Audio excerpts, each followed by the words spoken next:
Good evening, guys! Welcome back to my YouTube channel.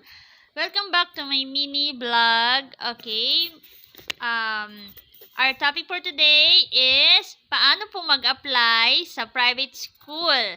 Okay? As a private teacher. Okay. So, based on my experience po uli ang aking i-share kung paano po ako nag-apply sa private school. Okay. First, kailangan mo ng resume. Okay, sa resume, dapat nakalagay doon yung mga tungkol sa'yo.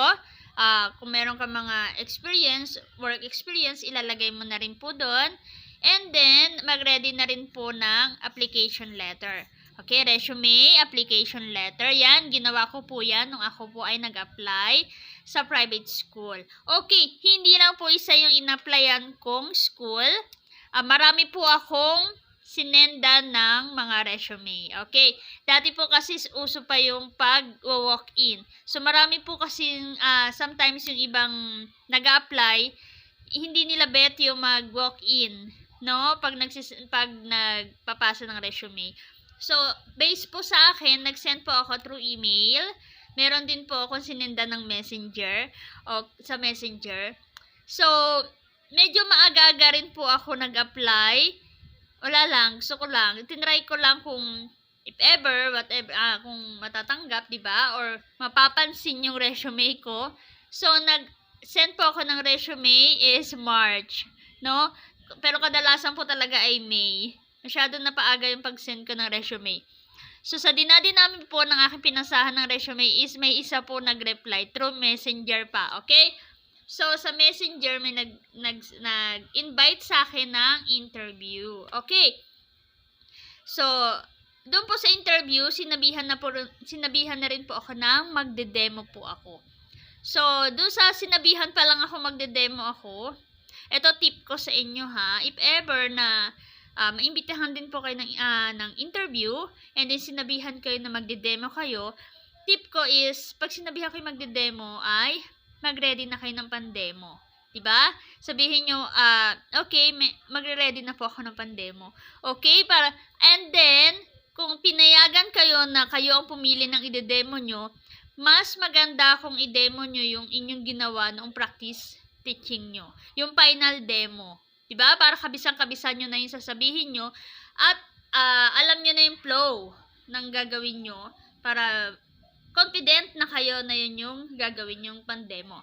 Kasi based on my experience naman po is, ako po yung pumili ng topic. So, binigyan lang po nila ako ng grade ng aking pagdedemohan. So, sinabi nila is pre-LM. So, that time hindi ko po nagamit yung aking pinang-final demo nung ako yung nag-practice teaching. Dahil yun po ay grade 6. Ang binigay po nila sa akin is lower grade. So, nag-isip po ako ng topic na ipande-demo po doon sa grade level na yon.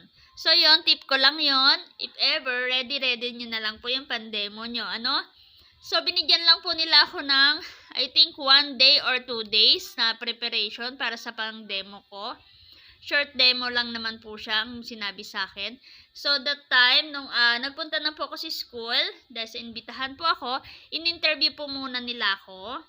So, sa interview, common naman po na mai-introduce nyo yung self nyo. Common na yan.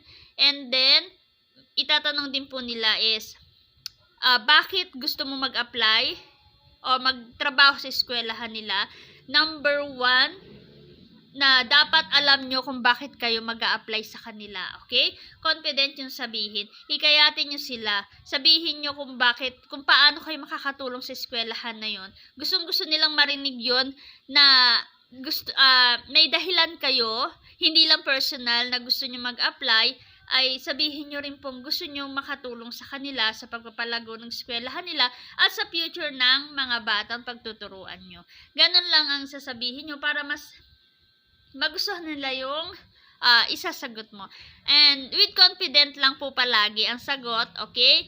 And then, huwag kayong kakabahan. So, common naman na makabahan talaga. Sadyang ganyan. Pero gawin nyo lang na parang kakwentuhan nyo lang yung nag-i-interview sa inyo with respect na lang po sa nag-i-interview. And then, huwag nyong kakalimutang ngumiti. Lagi kayo mag-i-smile and ipakita nyo sa kanila na kayo ay energetic. Ha? Huwag yung parang nanlalambot kayo, nangihina. Dahil gusto po ng eskwelahan na active yung kanila magiging teacher. Yung energetic, yung talaga makakapag-motivate at makakapag-approach at makukuha yung attention nila, lalo na ng mga bata. Lalo na pag nag-demo po kayo, kunin nyo po agad yung attention ng mga bata. Para habang nanonood po yung mag-i-interview sa inyo, kung sino man po mag-i-interview or manonood, ay makikita nila na ay pwede ito. Nakuha niya attention ng mga bata.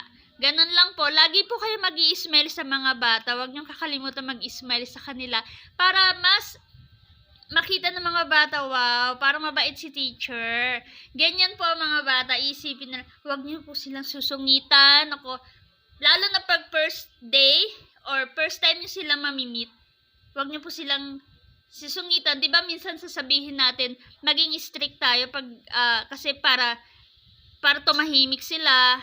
Habang nagde-demo kayo, wag. Hayaan nyo lang po sila.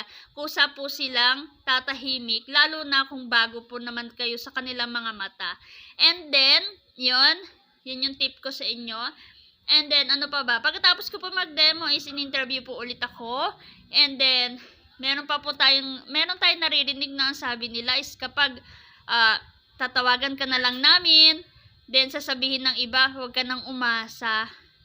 Okay? Pag sinabihan ka ng tatawagan ka na lang namin, huwag ka nang umasa. Hindi po. Maghintay naman tayo kahit 1 week lang. No? Or, siguro basta 1 week. Kapag wala talagang tawag or text, saka na po tayo, pwede na rin tayo mag-apply sa iba or maghintay na rin tayo ng tawag dun sa mga in-applyan pa nating trabaho or private school.